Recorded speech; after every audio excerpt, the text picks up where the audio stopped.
High guys, welcome back to my channel. আশা করি তোমরা সবাই খুব ভালো আছো, আমিও ভালো আছি। আজকে আমি তোমাদের সামনে 2 মাস ধরে স্টোর করে রাখা তালের পাল্প দিয়ে আজকে আমি দারুণ মজাদার রেসিপি শেয়ার করতে চলেছি। মুচমুচে রসালো দারুণ খেতে তালের এই রেসিপিটা মুখে দিলেই মিলিয়ে যাবে, আর এই রেসিপিটা একবার খেলে বারবার খেতেও ইচ্ছে করবে।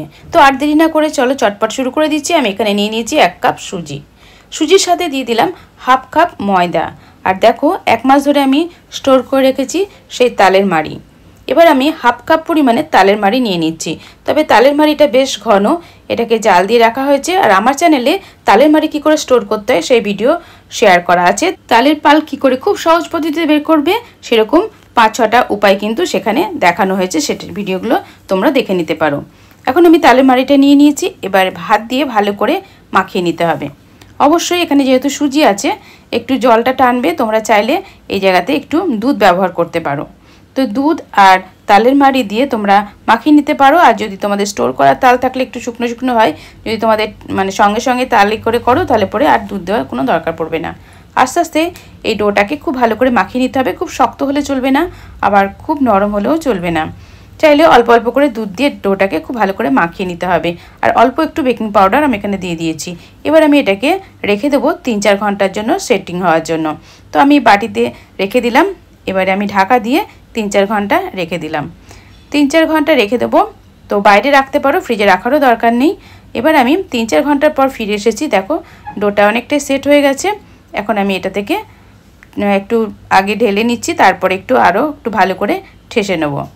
তো ভালো করে ঠেসে নেওয়ার পর এইভাবে আমি এটা লেচি কাটার জন্য ভাগ করে নিচ্ছি, তারপরে আবার ছোট ছোট করে লেচি কেটে নেব।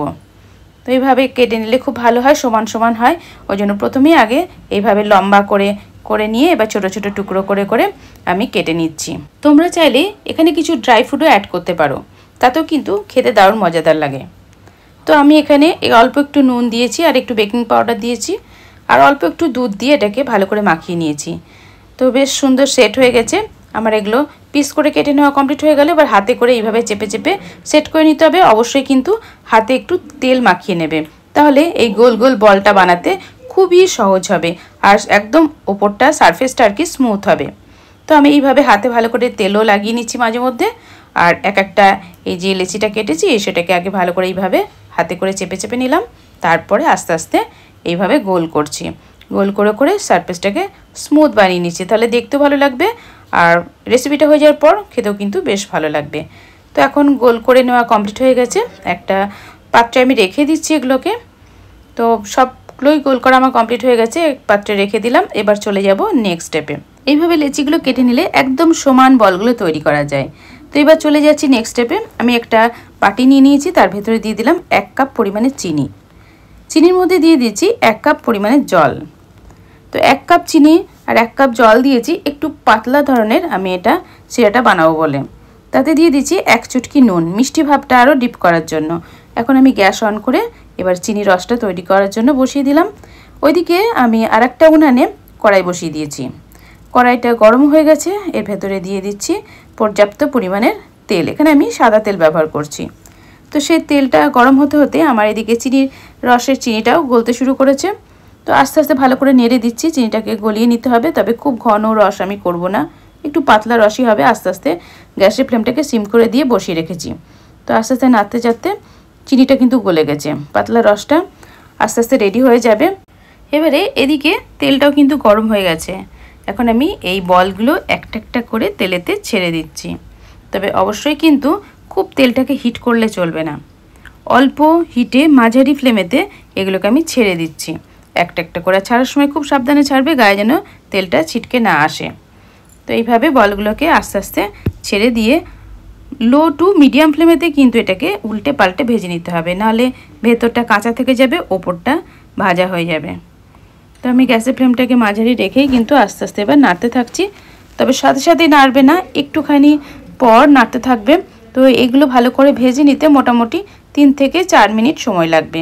ভালো করে নেড়ে চেড়ে এই বলগুলোকে ভেজে নিতে হবে। দেখো অনেকটা কালার চেঞ্জ হয়ে গেছে, আবারও আমি উল্টে পাল্টে দিচ্ছি, উল্টে পাল্টে দিয়ে এগুলোকে ভেজে নিচ্ছি। কখনোই হাই ফ্লেমেতে ভাজা যাবে না, তাহলে পরে কিন্তু ওপরটা পুড়ে যাবে। দেখতেই পাচ্ছ কত সুন্দর কালার চলে এসেছে। আমার এগুলো ভেজে নেওয়া কিন্তু একদম কমপ্লিট হয়ে গেছে। এখন আমি তালের এই বড়াগুলো তেল ঝরিয়ে তুলে নিচ্ছি। তবে একটা পাত্রে আমি টিস্যু পেপার রেখে দিয়েছি এক্সট্রা তেলটা অ্যাবজর্ব করে যাওয়ার জন্য। সমস্ত বলগুলোকে তুলে নেওয়া কমপ্লিট হয়ে গেছে। এখন আরও যে বলগুলো রয়েছে সেগুলোকেও ফ্রাই করে নিতে হবে। ওই জন্য আমি আবারও আস্তে আস্তে ছেড়ে দিয়ে সেম প্রসেসে কিন্তু উল্টে পাল্টে ভেজে নেব। এদিকে যে চিনির রসটা বসিয়েছিলাম সেটাও কমপ্লিট হয়ে গেছে। এই বড়াগুলো আমি রসের মধ্যে দিয়ে দিলাম। তারপর আমি মিনিট 2 থেকে 3 মিনিট খুব ভালো করে ফুটিয়ে নেব। তাহলে এই বড়াগুলোর মধ্যে রস ঢুকে যাবে। তাহলে একদম তৈরি হয়ে যাবে রসালো মুচমুচে তালের বড়া, যেটা মুখে দিলেই মিলিয়ে যাবে। ভিডিওটা কেমন লাগলো? ভালো লাগলে লাইক, কমেন্ট, শেয়ার, সাবস্ক্রাইব করে পাশেই থেকো। নেক্সট টাইম দেখা হচ্ছে। Tata, bye bye.